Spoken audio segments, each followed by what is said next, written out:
I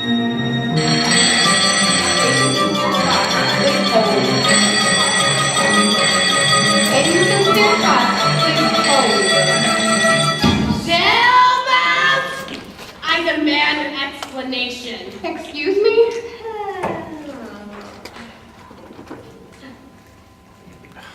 Your prompt attention to this matter is sincerely appreciated.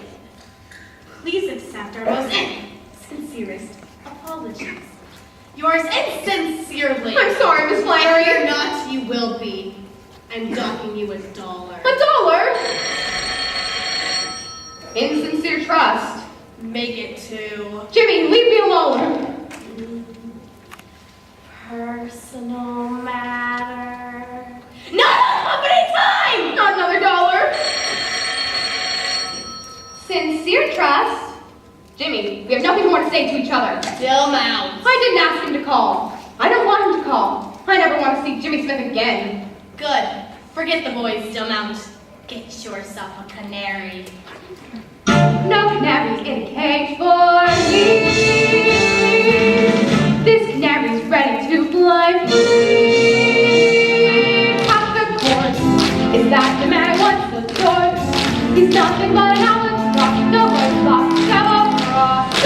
Forget about the boy, pull the plug, and he's the one to pull the rug. He's lower than an alley cat, dirty rat, and I'm glad. Forget about the boy, forget about the boy, forget about the boy. And in the moonlight, don't think about him. Sister, you're much better off without him. You will kiss goodbye, put the sun back in the sky. When he comes crawling, I'm not falling down. Hooray and hallelujah. Now maybe you missed the wrong or true. Oh, find yourself another foe who I know is no rover. Forget about the boy, forget about the boy, forget about Jimmy. Oh, Jimmy.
I'm not pleased. Not at all pleased.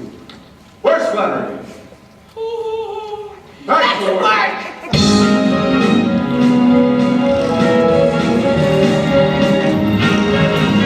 Not so fast, John. I want to work with you alone. Another crisis, Mr. Graydon. A big one, John. That last batch of carbon paper was not up to stuff. Write a letter to the head of supply. Read his beats. Read beads. Pin his ears back. Pin ears. Really go after him. Really go after him. Oh, Mr. G. Who? You.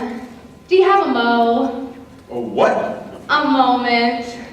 Okay. I'd love to get a man's opinion on Rudolph Valentino. I mean, in the sheet, he takes Agnes airs by brute force and she enjoys it.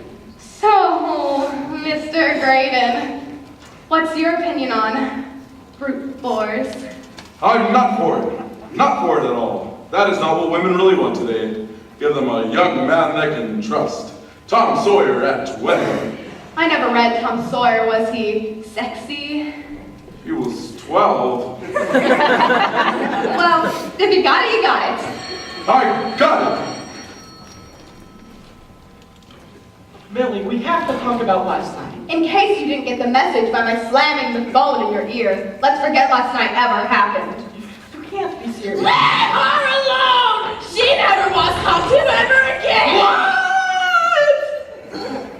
Lovely elbows you have, Miss Flannery.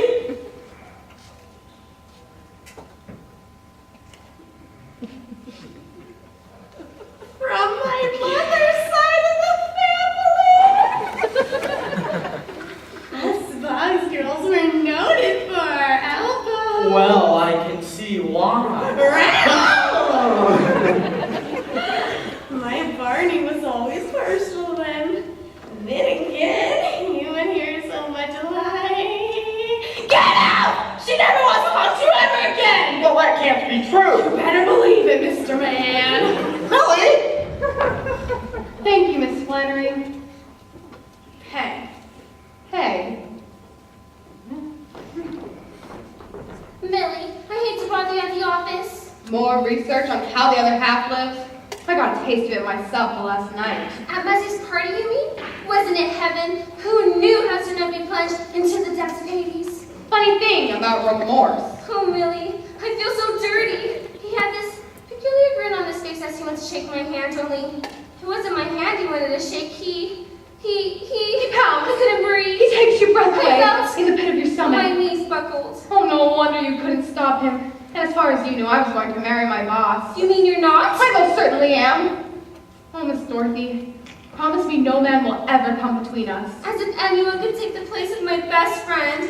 Oh, but what does this have to do with my audition with David Valesco? Oh, that was this morning? How did it go? Fine, until he pounced. Him too? Boy, you've really been through it. Do I look like the sort of girl that would allow a man to take liberties? You look helpless. Which is even better as far as men are concerned. They think they can get away with it. Well, take a page from my book, Miss Dorothy. Callous up. Higher heels, shorter skirts, and you're not gonna like this. Cut your hair. Cut my hair? No more little girl lost in a lion's den. What I'm offering you is a fashion equivalent to a whip and a chair. Tame the beast? No time like the present, Miss Dorothy. John, be a good old scout and ring up my handball court. Reserve a court for 6:15, will you? Yes, sir.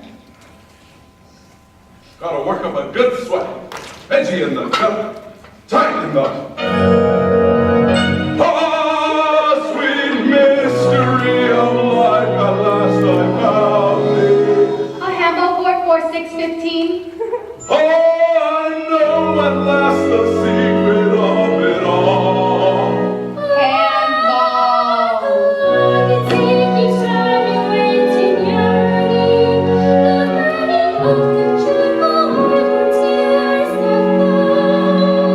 Can't you do better than that? I'll hold. I've a very strange feeling I never felt before. 'Tis a kind of a grind of depression. My heart's acting strangely and feels rather sore. This gives me that impression. My pulse beat madly with that phony thought. Believe me, I'm telling you truly. I'm gay without cause and sorry without cause. My spirits are truly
spot. Miss Dorothy's gonna have her hair smartly bobbed. What? With your beauty? Mr. Graydon, behave. I'll bet you can make the moon and the stars behave. Miss Dorothy's an actress, and I thought with the way the theater's fixed, so rotten. You wouldn't rob some lucky stiff playing with this adorable curls, would you? I only thought that if she cut her hair, that... Chuck it, John, just chuck it. Mr. Graydon calls me John. You see Miss Dorothy, I'm going to take you to dinner and try and talk you out of doing mankind such a disservice. May I take the liberty of asking you to dine? You may. And afterwards, a bit of vaudeville at the Hippodrome. That is, if the comics are not on. Their humor can get altogether right bald for a lady's ear. Perfect. Millie, I think I'm going to keep my curls just until tonight. Instead, I'm going to find a suitable frock for this evening. 'Twill be gilding the lily. Hush, Mr. Graydon. Trevor. Trevor. Till tonight. 7:15. Sharp. That Miss Dorothy. Great Scott, Miss Dorothy. Pretty as a peach and skin to beat the band. Perfect little pippin. Perfect. What a dandy little bundle for a fellow to go with. Dandy. Say, imagine all that sweet softness in your arms. Yes, well, make dinner reservations at the plaza, the candlelit room. Quite run a table for two. I think Miss Dorothy's from the plaza, don't you? And John, flowers. There's a florist around the corner from the hotel. I'll order them now. That's using the old bead. Roses, speak. 2 dozen. 2 dozen. Long stemmed. Long stemmed. Plump.